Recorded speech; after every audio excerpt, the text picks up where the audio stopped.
probably want to get into some more specific things about maybe the offer and the close. So can you talk about some do's and don'ts about when you're extending an offer or trying to get someone to officially join on the team? I want to get back to that a little bit more.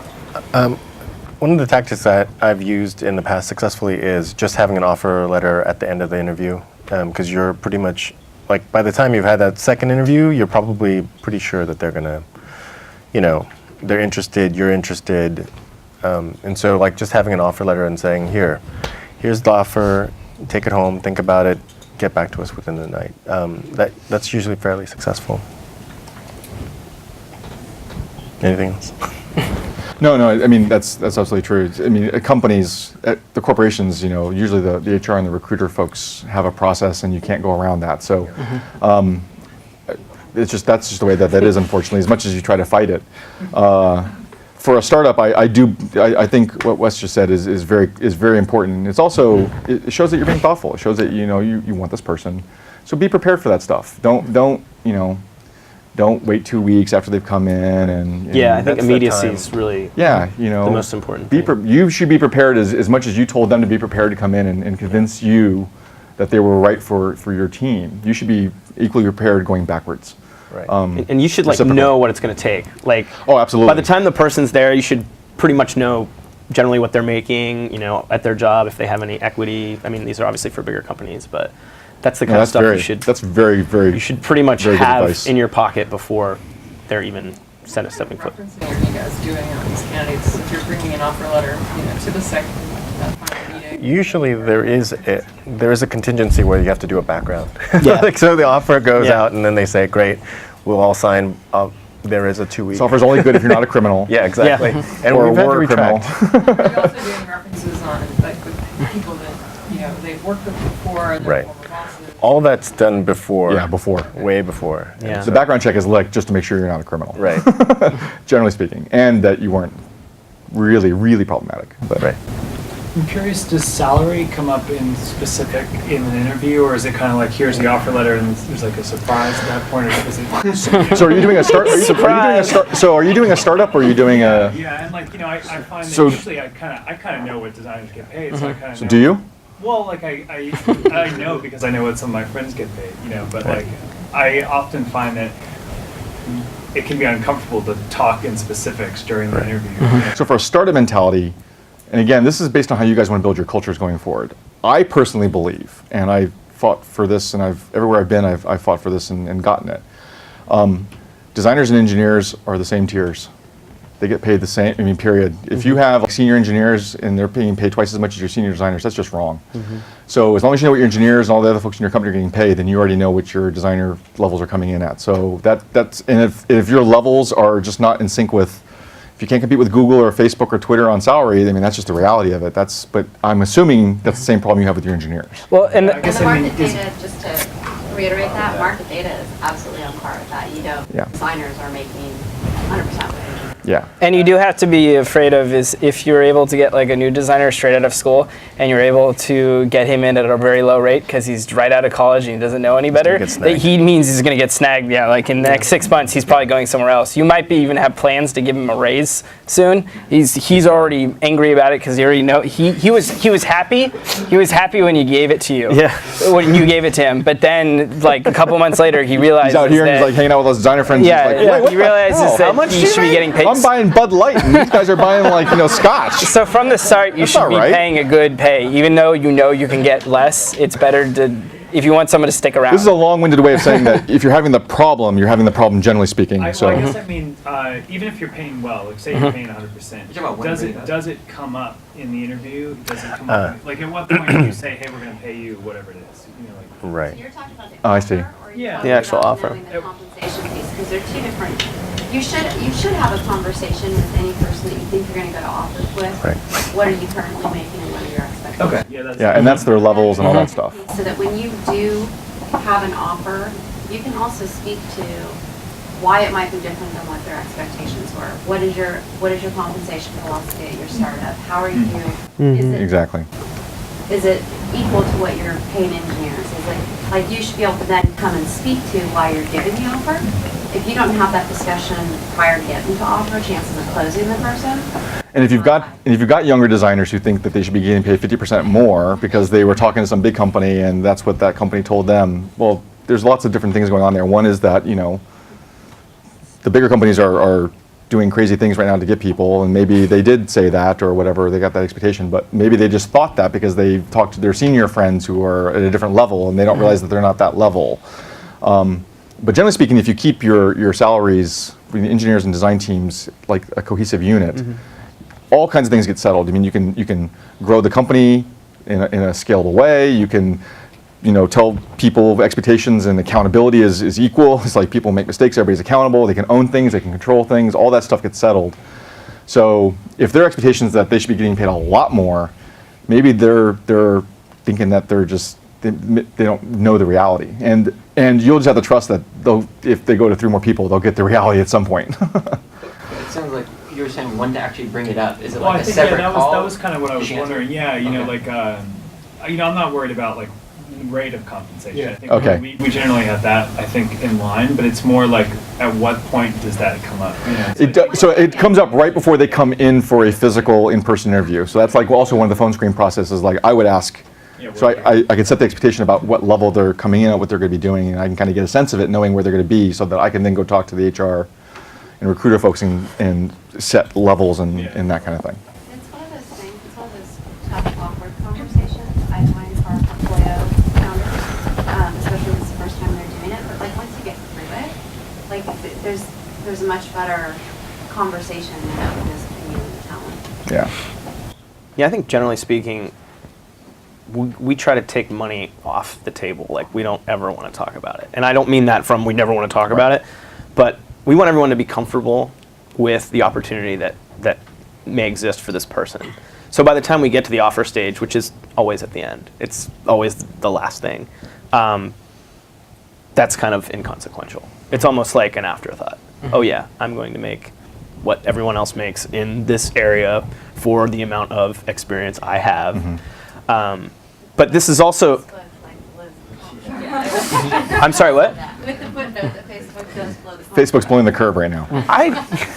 I'm gonna not agree. I don't have the data in front of me, but I think we're still not the highest paying company in the Valley. It's generally not the money though. Like if you had figured out what they were leveled at before and what they wanted to make, and as long as you're okay with that, you're pretty much, no matter what you're going to end up offering them, is probably going to be okay, because you were at least going to be what they were at, and they were saying it's okay. It's more about getting everyone to agree that this was the person you wanted to hire, and that they wanted to work here, and then you're just like, the money, it's not as big a deal. Yeah, those are going to be the big struggles. And by the way, having done a startup as trying to hire designers and whatnot too, I can tell you that one of the tactics I used when I was trying to bring designers in to do some of the things that I did was to make sure that they understood the expectation was their salary is going to be a little bit lower than what everybody else is, but they're going to get equity. And make sure a lot of designers don't, that's like, a lot of them, it's going to be the first time they've ever gotten that. But that's actually a tactic to use as a startup, is like, look, you're not going to get paid the exact same salary that you would if you went to the big guys. I can't afford that. We're a startup. We're all trying to build this thing. We're going to get you a little bit less. But we recover that in equity. And the long play is that if this goes big and we all do well and we work together and make this happen, we're all going to, make far more than you could ever imagine in that regard. Now, that's a hit or miss. It's, startup cultures, but that's what startup culture is about sometimes. And I mean, it's like, you really know about the equity stuff, but as a person coming right out of college, they have no idea about equity. They don't know anything about it. So you actually have to educate them and tell them the importance of it and why it's a big deal. And this is actually why you're doing the company and all these kind of things besides your vision. Exactly. So they're not just employees. They don't just be, and then I got 10,000 shares. That'll actually be what and then that's my salary. Then there's those shares. But if you actually sell the shares as a separate item and really tell them what shares are, it's a big difference. And you can definitely get over the hump that way. And especially you're a small company, like you're basically telling them you can make this bigger. Like you're in charge of your own destiny with all this equity in this company.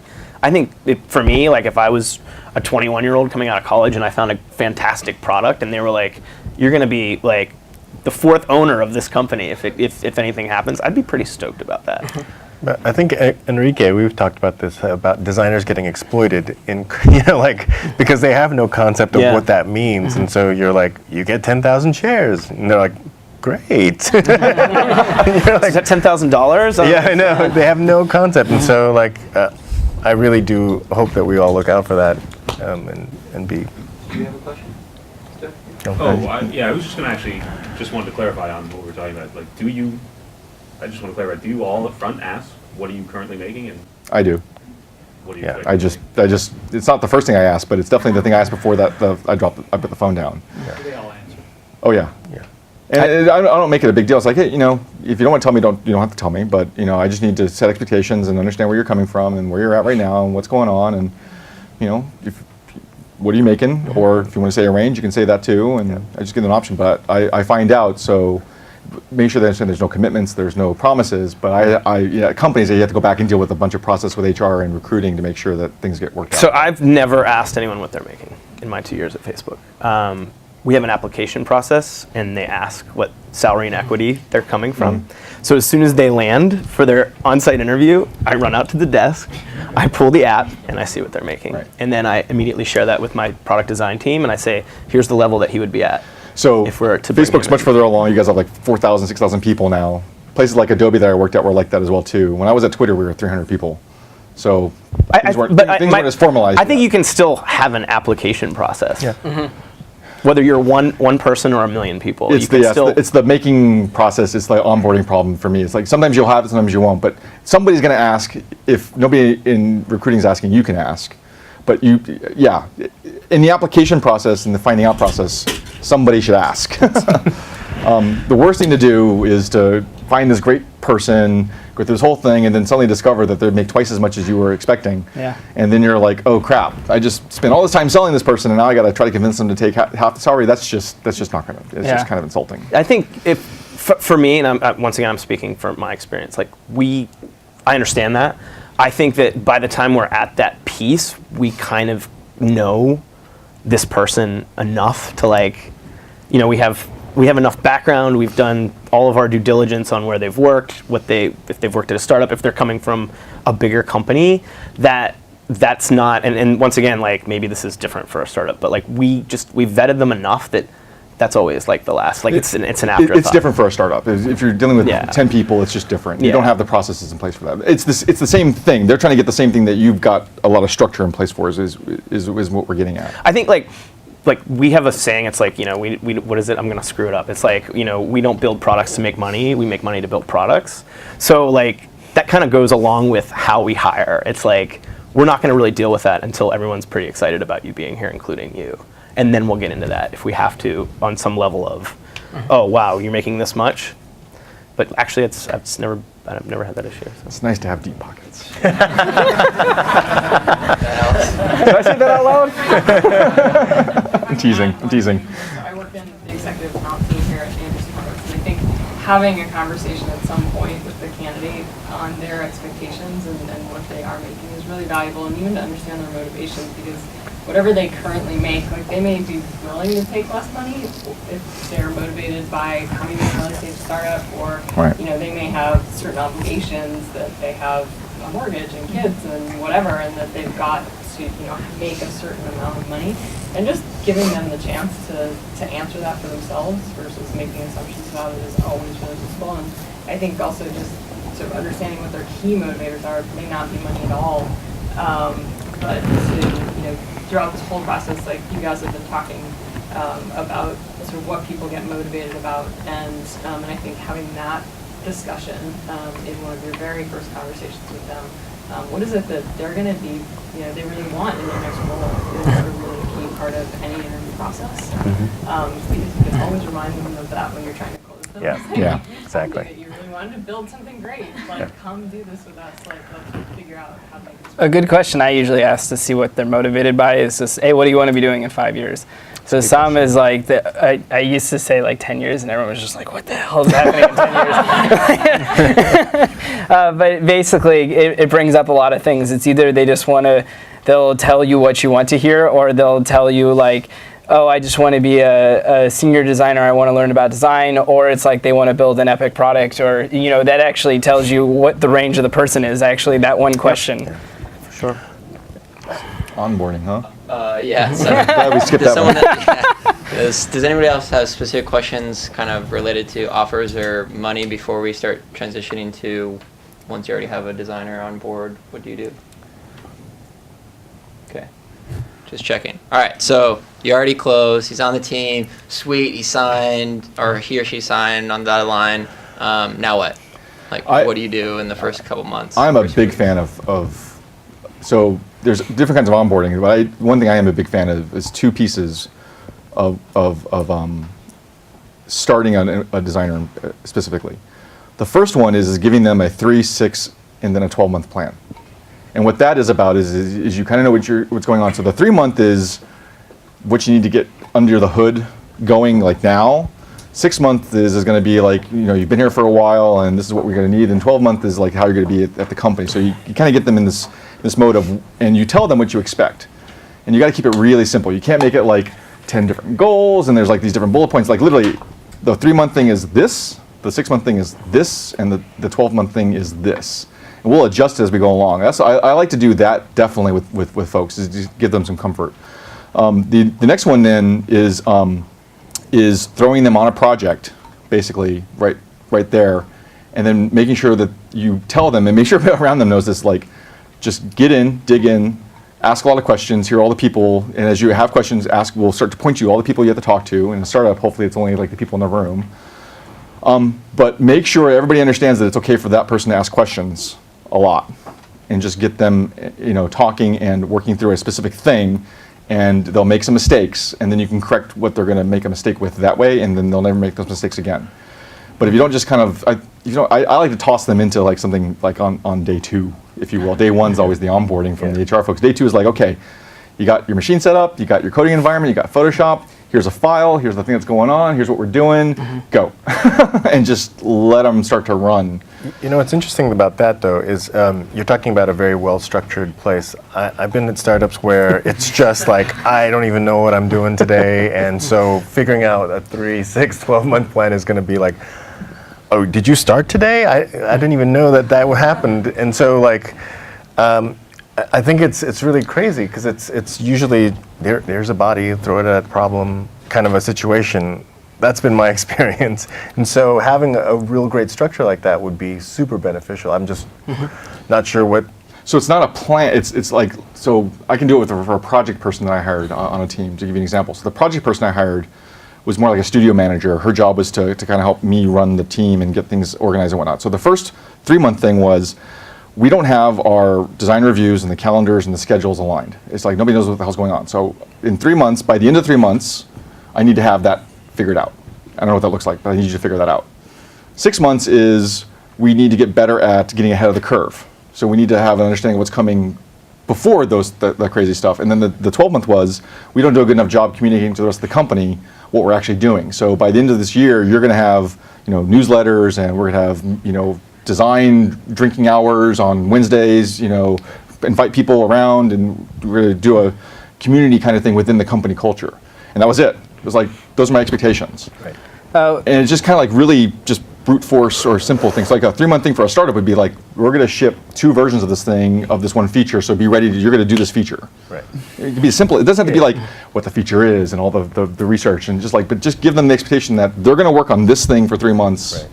And they'll at least now have something solid that they can like latch onto when they come in and they're like, what am I supposed to do? Oh, I was told to do this, so let me figure out how to do that. I generally, usually like first day, I have like a checklist that they go through, and they actually can learn a lot of the process and like how they actually do things with this simple checklist.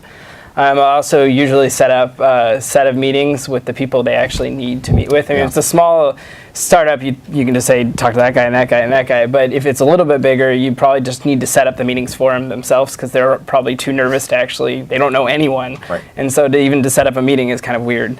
And after that, it's basically, so I usually drop them into a big major project they're working on, but also give them couple very small projects that you can accomplish, that are easy to do, and then they can actually see success, or they can fail, and it's not a big deal. And also basically showing them, if there had to been a previous designer, someone did some design work, and explaining them what they did in the project and what was acceptable in it. and what was good. It's because it's like the first piece of work that the designer is working on is like incredibly scary, because it's basically you're going to do this design work and all these people are going to judge you and you don't really know any of these people. And so if you can show them what other people did and what the bar was, maybe you want the bar to be higher, but you still showed the bar that was acceptable work and that you're not going to get people like really hating what you did.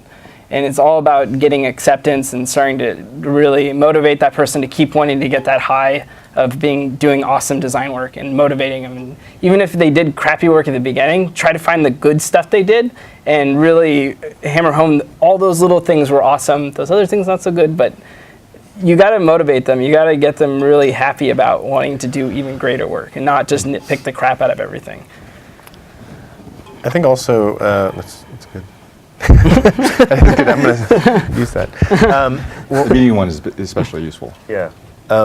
Equipment is a big deal. Yeah. Like making sure all of their stuff is set up so that, before they even start, you know what they need, software, hardware, all that stuff.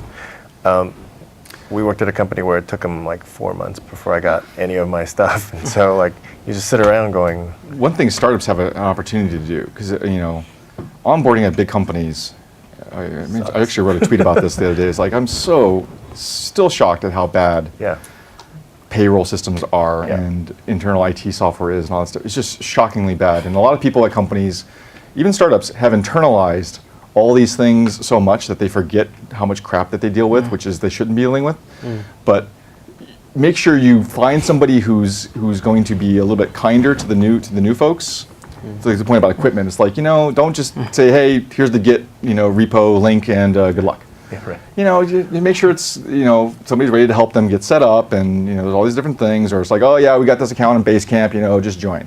Maybe they used Basecamp, maybe they were using something different in their previous, just be ready to and help them out doing it. Like I do stupid thing is not everyone's used Google Calendar, and so I actually show the person hey, this is how you set up meetings. This is how you find a meeting room.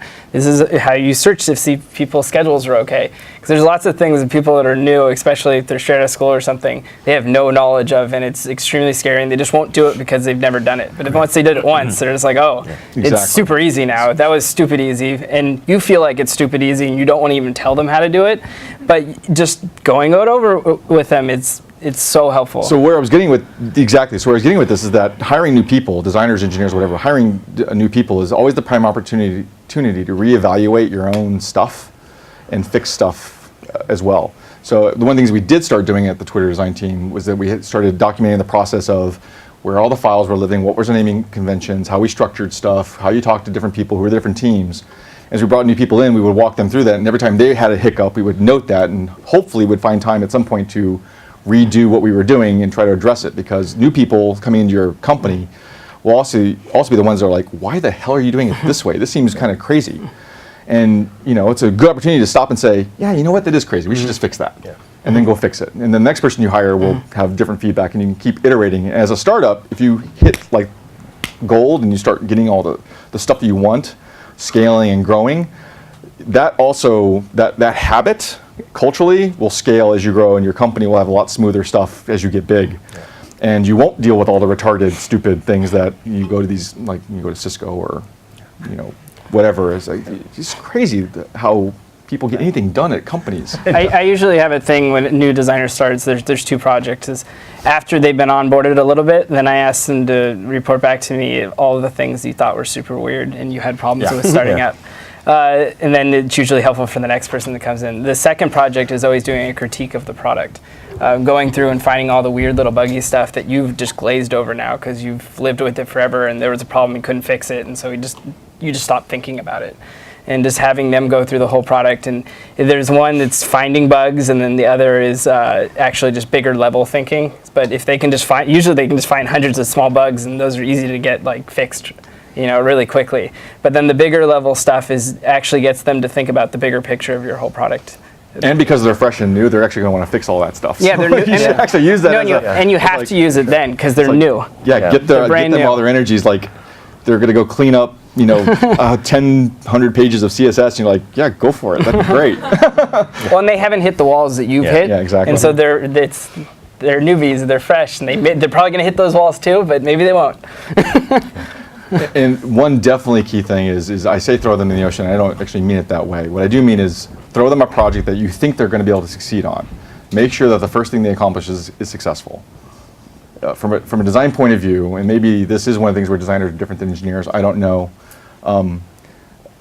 Designers get beat on so much by lots of people in companies because the design activity is one of the more open, out there ones that it's easy to talk about. It's hard to talk about some engineers performing code when nobody can see the code and only the other engineers seem to know why it's not performing and they won't speak up. But when somebody looks at a design and they all critique it, we get beat on so much that try to give your new hire designers something that they're going to succeed at so that they start off on the, I can do this is going to be a great place to work with and I like these people, tack. Yep. Or you're just asking for pain later. Or it's like also at the beginning is doing like mini design reviews at the beginning. You do, I'll do a design review, just me and you, and we'll review some of the stuff you have. So then it's okay to fail too. And then you're just doing it with one person. Yeah. Don't set them up to like, and then when you've got this done at the end of the week, you should meet with the rest of the company and present your designs. And you're just like, okay. One thing I was going to mention is onboarding the first designer. I've done this twice now, and if your company has a few people, more than just like founders, usually they have pent-up design demands. Yeah. And many of those are production level demands. Yeah. And you just brought in this $100,000 designer who wants to build a product and think deeply about problems. And many people's instinct is to give them, redesign our logo, make me some business cards, I'm giving a presentation, can you make me a deck? And that's a really shitty thing to start your career at a new company. And so to rather, I saw that happen, it was bad, and they quit in the first few weeks because they had plenty of other offers. Like, this company doesn't value me, they just see me as like a mule. And when it's been better, you say, okay, we've got this design problem, we have a lot of customers who want to solve this problem, and we've been thinking about it, we haven't come up with a great solution. Can you think about this and come back tomorrow with some ideas and start working through a real design problem beyond just like what a lot of people think are the artifacts of design? And that's been better, and it's also helped the designer integrate into the team because they come back with some thoughts and then they can push off of it instead of saying like, I don't like the way you designed this thing, like fix it.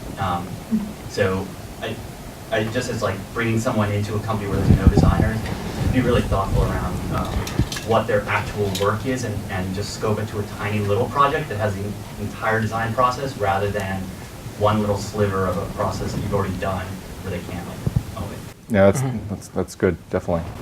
Well, it's starting to wrap up. I know people are probably getting a little tired, so I think just the last question is just around, and it's building off of what you just said, is how to integrate them with the rest of the design team. So you mentioned mini design reviews, you mentioned sitting down with them and helping them do some logistics. Are there other interpersonal things or other hacks or other things that you do to make them feel more a part of the team? So usually what I do too is it's actually, so if I'm thinking about the design team first, is always one of the main purposes I actually have the design team interview the design candidate is so the design team is okay with the design candidate. And it's good because I get lots of feedback on the design candidate, but it's also to make them happy with that person once they come on board. They were part of the decision for that person to get hired in the first place. And so that now they are actually invested in helping that person as well. And it's not just about you making sure that they get along with everyone and that kind of things.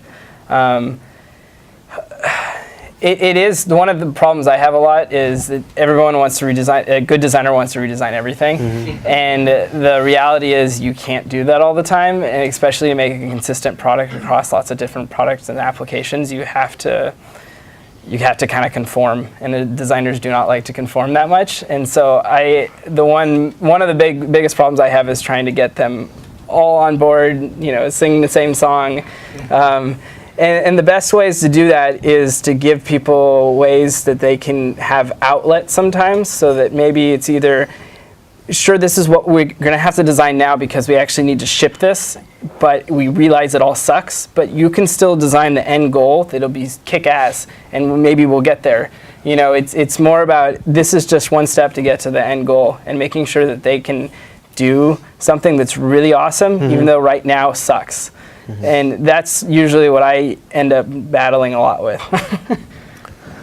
Two definite things as well, along with that is, whether you do Scrum style daily meetings or a weekly kind of staff with everybody, whenever that person's gone to that first one and they're with everybody, make a big deal.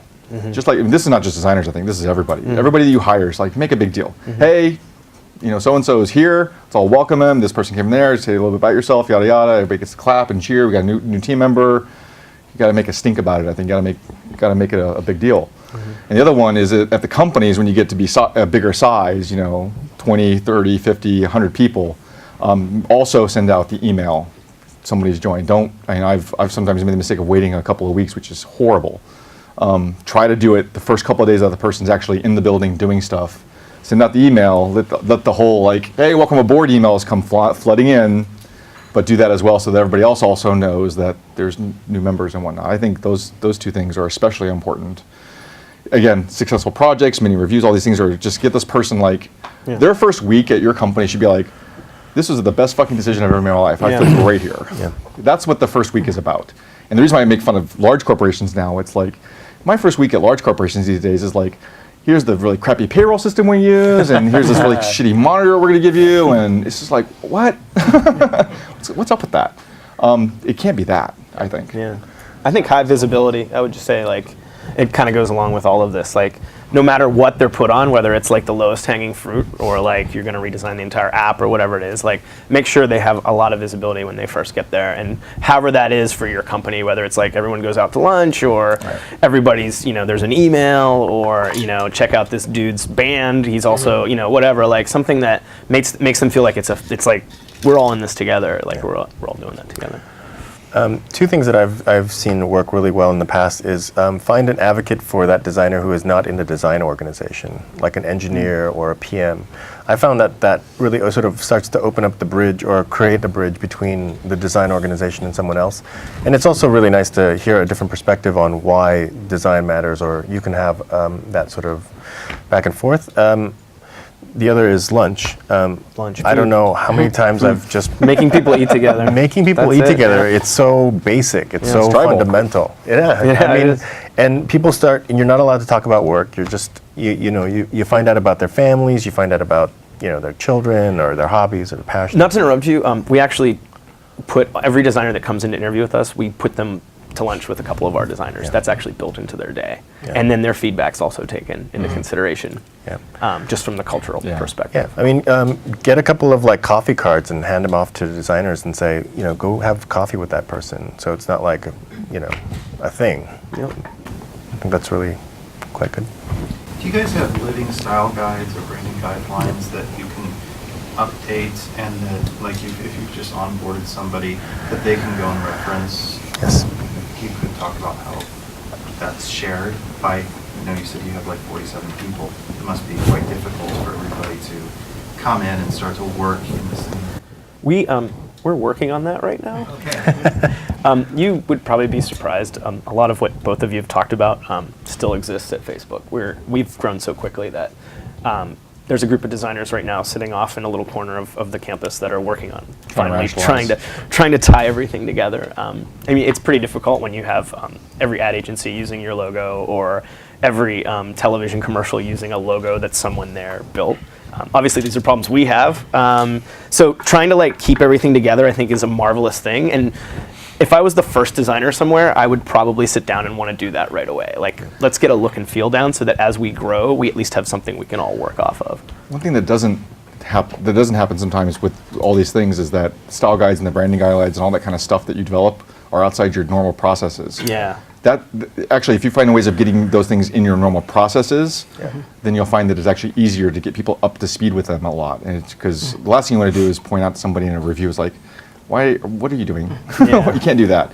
That's really bad, but the living guidelines and things like that are also difficult to do, but if you can integrate them into your actual, if somebody goes to make a new feature, they have to go reference a different piece, and then there's an explanation or a guideline there that guides them in the process, they'll have a better chance of understanding what it is. Well, what we're starting to do is we have a living, breathing style guide, in that it's our CSS library. And so we're actually treating that as our style guide. And so if you actually have to make changes to that, it actually makes changes to the product. And so it's everyone, you reference that as the middle ground. I mean, it might not mean anything for an Android device, might not mean anything for iOS devices, but it's really nice because it's one place in the middle. Yeah. The other thing is to make sure that people have the same, they're working off the same artwork and content. We use Box, so we have synced folders. But we have synced folders in such a way so each of the different designers has a folder that's called their name. And then under that folder, they have the structured kind of the same. They all have the same beginning folders.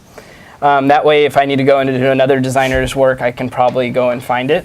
The designers only share their design folders with other designers. That way it's safe, so if I'm working on a file, someone won't just preview some random artwork and be like, what the hell is this? And start yelling at the person like when you were just exploring things. But that way too, we're all working off the same source stuff. We also have like design resources. We work off logo files. We work off of sprite files. They're all the same source files. And it all has version control and all that kind of stuff. And we're able to always keep using the same thing. And we only send links. You never send any attachment. I'm being an ad for Box, but I was gonna say. But only send links to things because you can always update the links. Because if it's a logo, if we're always just sending a link, we can always just update what it's going to access later. But if you're sending an attachment, you just sent out that logo, and now like 2 years ago, it's going to haunt you. So definitely having one central source for these things is awesome. But that's also like ideal world, right? Like how much stuff do you have going on, and you have one or two designers. So, but. All right, folks, I think that's about it. Let's give him a big round of applause.